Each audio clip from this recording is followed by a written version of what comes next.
الحمد لله رب العالمين والصلاة والسلام على أشرف الأنبياء والمرسلين نبينا محمد وعلى آله وصحبه أجمعين أما بعد إن شاء الله تعالى يجتهجن الله فقد كهنا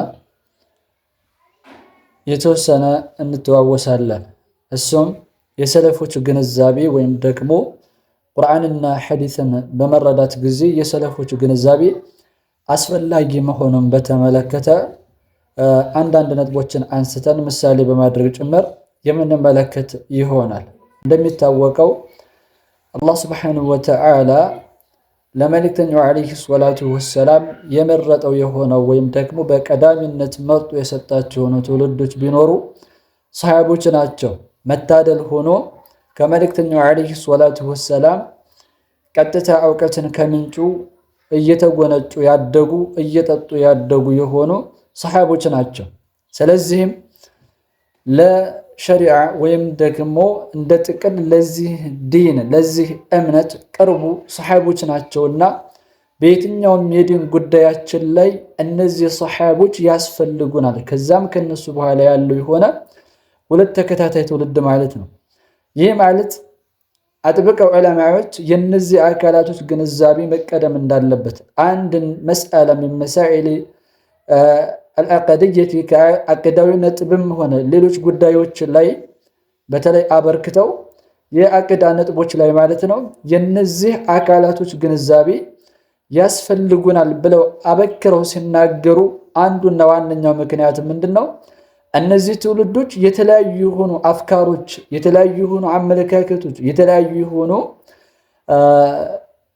ግንዛቤዎች ማለት ነው ከመፈጠራቸው በፊት የነበሩ የሆኑ ትውልዶች ናቸው። ዕውቀትን ከምንጩ የቀሰሙ ዕውቀትን ቀጥታ ከዛው ከመሰረቱ ያገኙ የሆኑ ትውልዶች طيب ስለዚህም ለዛን ዑለማዎች የነዚህን ግንዛቤ ይቀደም እያሉ አበክረው የሚናገሩት ማለት ነው። طيب ይሄንንም በተመለከተ በርግጥ አላህ Subhanahu Wa Ta'ala ያለው ነገር አለ። ምንድነው እሱ? ومن يشاقق الرسول من بعد ما تبين له الهدى ويتبع غير سبيل المؤمنين نوله ما تولى ونصله جهنم وساءت مصيرا.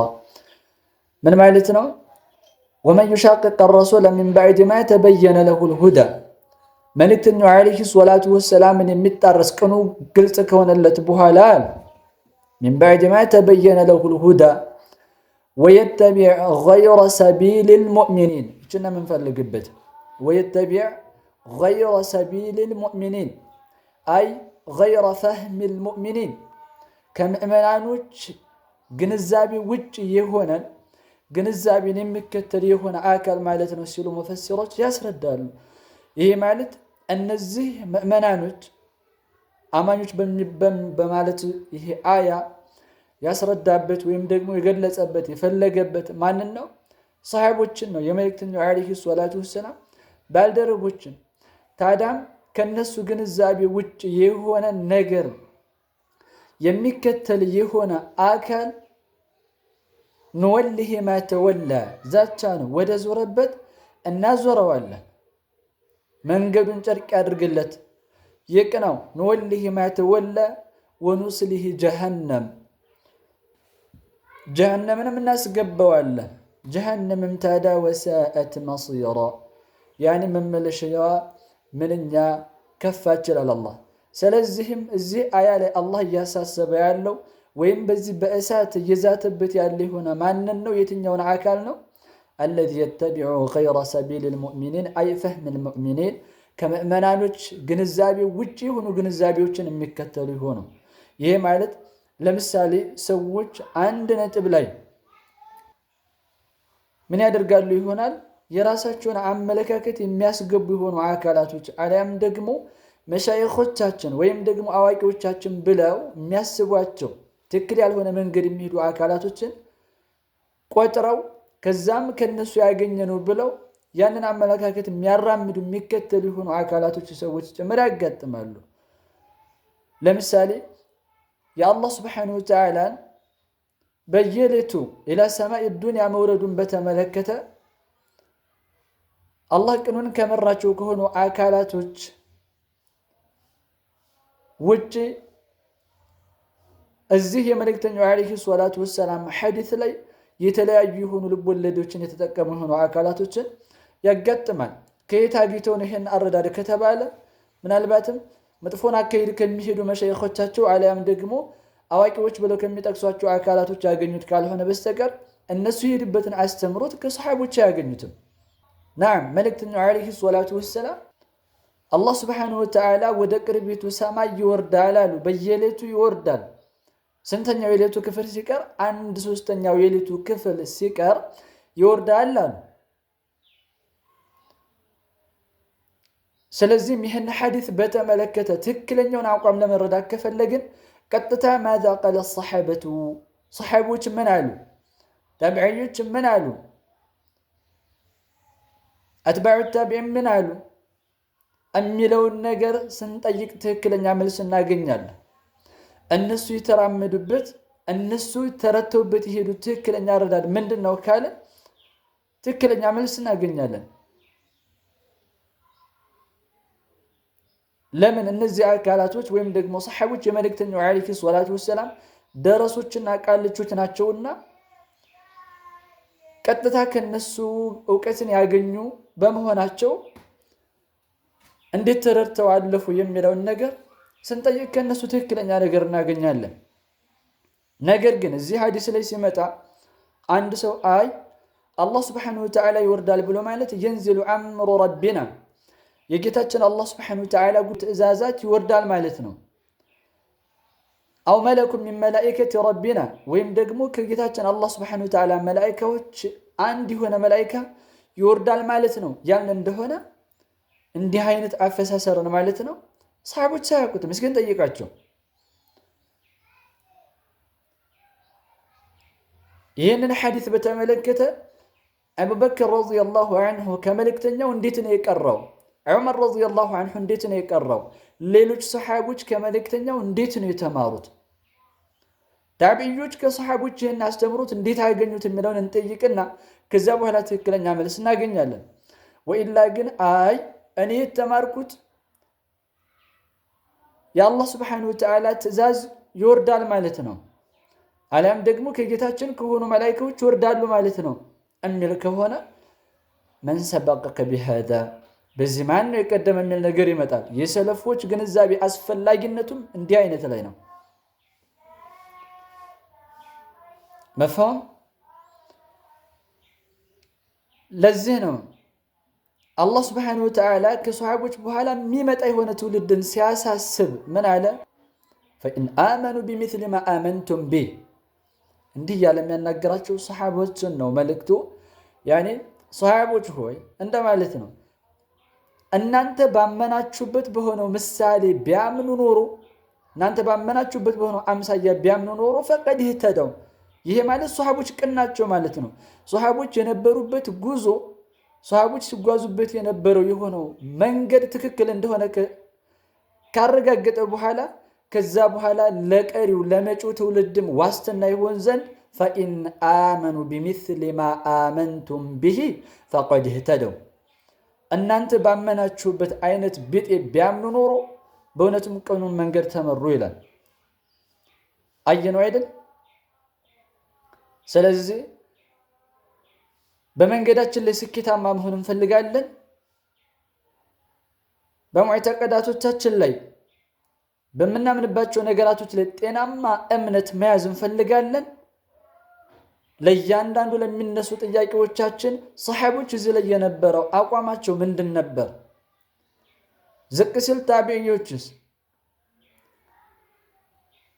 ለምሳሌ የአላህ ስብሓነሁ ወተዓላ እስቲዋ በተመለከተ ከአርሽ በላይ ከፍ ማለቱን በተመለከተ እናውቃለን። ብዙ ነገር ይነሳል። ሲነሳ ግን ዛሬ እንደዚህ ትንሹም ትልቁም እያነሳ የሚያቦካው ሊጥ በዛ ጊዜ ነበሩ።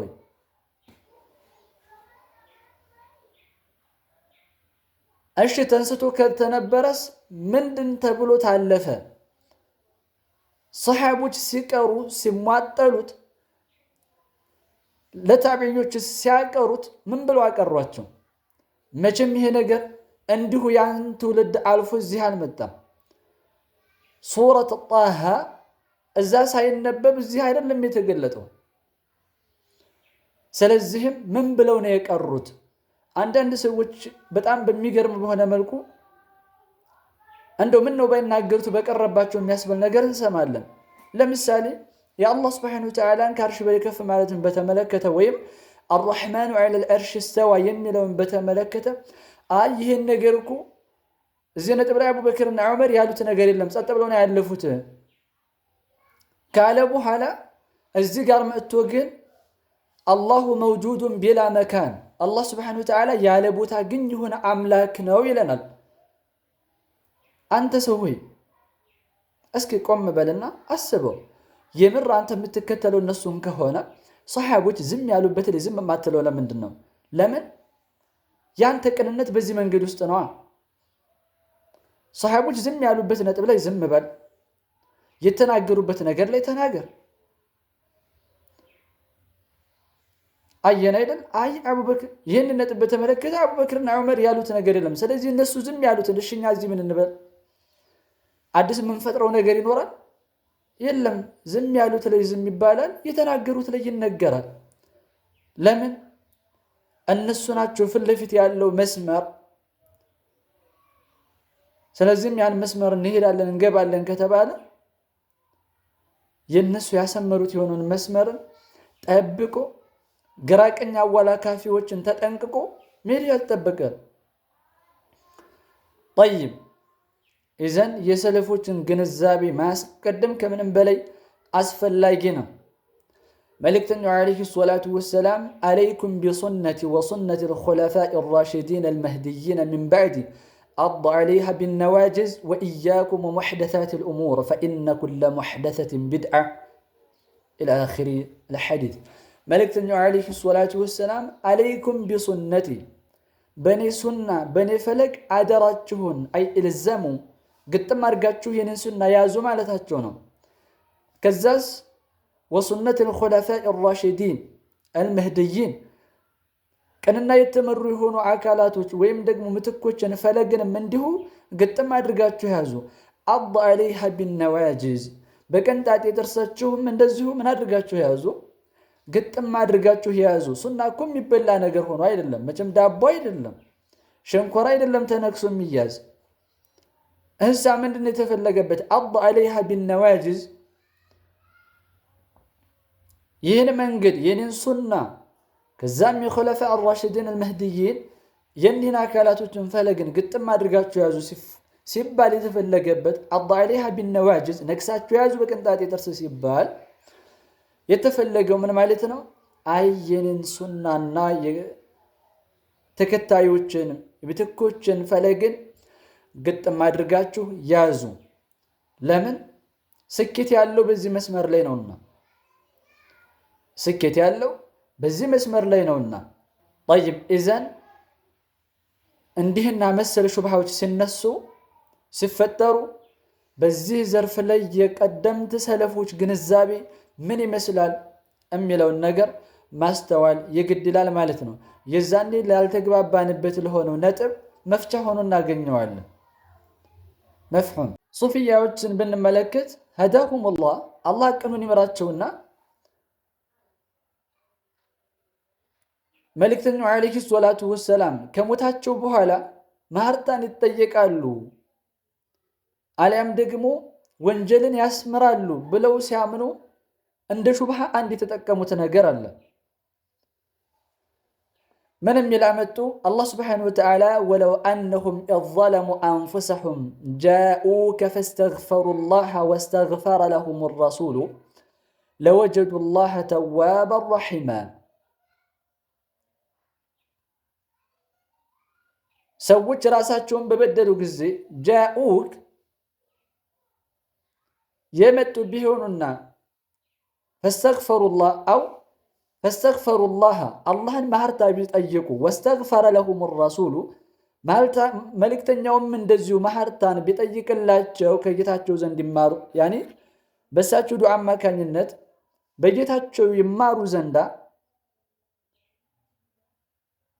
ማህርታን ቢጠይቁላቸው ለወጀዱላህ ተዋበን ረሒማ አላህን ተውበትን ተቀባይና አዛኝ ሆኖን ማለት ነው ባገኙት ነበር።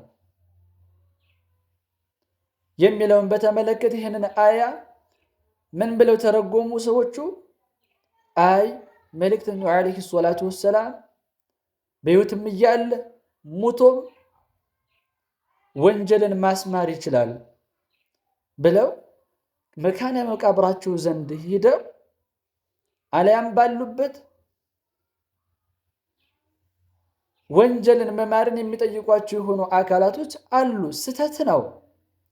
እነሱ ይህን ሲጠቀሙ ይህን አያ ነው እንደ ማስረጃነት ከተጠቀሙት ውስጥ ይህንን አያን የተጠቀሙት። እሺ ይህም በተመለከተ ምንድነው ገላጋዩ? የሰለፎች ግንዛቤ ምናሉ? ይህንን ቁርአን ሲያነቡት ሲረዱት ምናሉ? ተግባራቸውስ ምን ያስረዳል ብለን የጠየቅን እንደሆነ እንደሚታወቀው ሰለፎች ደግሞ በምን ላይ የተስማሙ ናቸው? መልእክተኛው ዓለይሂ ሰላቱ ወሰላም ከሞታቸው በኋላ ከእልፈተ ሕይወታቸው በኋላ እሳቸው መካነ መቃብር ዘንድ መጥቶ